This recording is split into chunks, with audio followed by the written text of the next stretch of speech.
President Biden facing new trouble in the new year. The far left is reportedly sizing up a challenger to primary Biden if he seeks a second term. A progressive strategist explaining why, quote, he's deeply unpopular. He's old as bleep. Must have been talking to Dana. He's been largely ineffective, and I think he'll probably get demolished in the midterms. Even MSNBC, a local TV station, thinks Biden has become a liability for the Democrats. It is difficult when you have the Biden administration struggling in so many parts of the country. What are the two things that you think he needs to make sure he has accomplished by June of 2022 in order to raise his numbers so that he is not sort of an albatross on the neck of Democrats who are going to be running this fall? All right, Harold, I see right through you. I know what you are up to, you Democrats.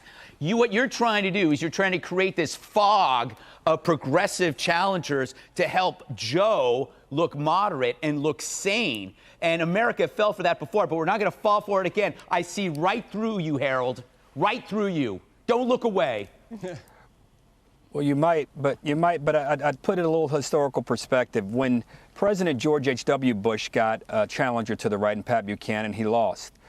Jimmy Carter before that, and Teddy Kennedy, he lost. I think when you think about the kind of challenges that a president faces, you don't want them from in your party. It certainly spells challenge for you in your election year. I don't know what will happen in 2024, but I know this.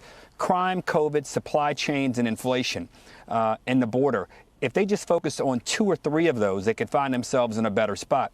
I would urge progressives who are out fomenting these kinds of things. I don't know that pollster or that person that you quoted there in the piece, but if you're serious about helping Joe Biden and the country, pass something. Take victories that are in front of you. Help every American. I thought Phil Levine the former mayor down in Miami Beach, had a great piece in the New York Post today where he outlined things that Democrats should be for. And if you can't find Phil Levine's piece and you're having difficulty understanding what it means to get a win, look to the new mayor of New York. Look to what he's about, talking about COVID and crime and moving the city forward. The Democratic electorate in New York elected a mayor who, frankly, is probably to the right of Joe Biden on things.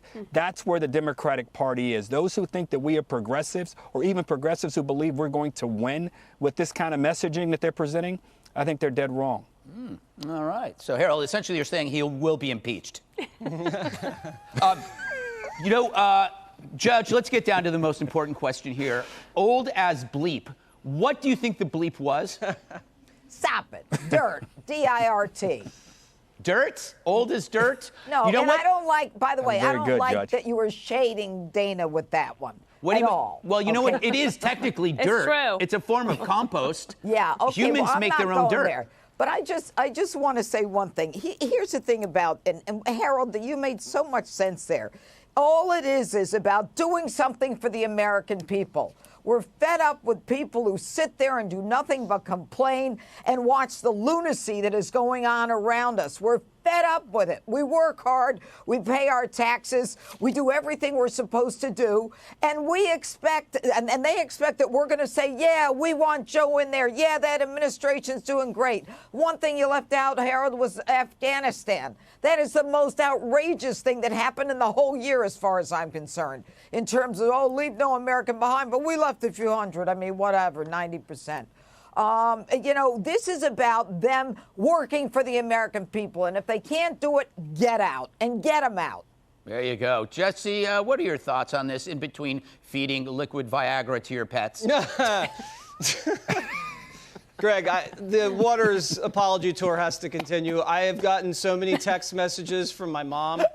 I haven't heard this much from my mom since January 6th. Mom, I was being irreverent when I was telling the story about the children's Tylenol. It did not happen that way. I hope that was clear. With that said, listen, if I was a member of the squad, I would want federalizing elections, socialized medicine, tax hikes, gun grabbing, the Green New Deal. Joe hasn't given me that because he's been blocked by the courts, the Constitution, and Joe Manchin. But he's met him halfway. He's given him open borders and reckless spending. They're still not happy. They want 100% of their agenda. They want total control over your life. People in the audience have probably dated other people like that, and we know how painful that can be. But do I feel sorry for Joe Biden? No. I work at Fox. I want to see disarray on the left. It's good for America. It's good for our ratings. I want to see this guy primaried by rich liberals, crazy liberals, so much so that they can hit the threshold to pop the debate. So he has to argue with communists about whether they're going to fund solar paneled slavery reparations. Which squad member would you like to see run against him? Oh, AOC comes to mind.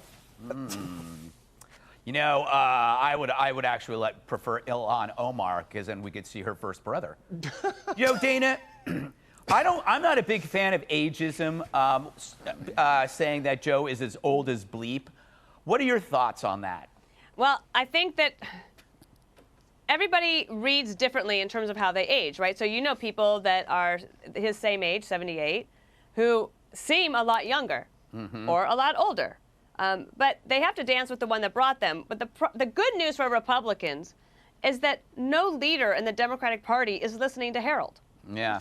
Because No offense. What did you have happen today?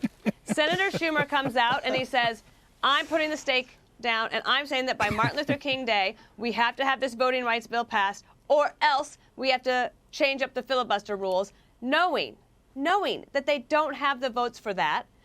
Just like they didn't have the votes for Build Back Better. So they constantly set themselves up to step on their own rake. If they listen to Harold, they might have a better chance. There you go. Yep.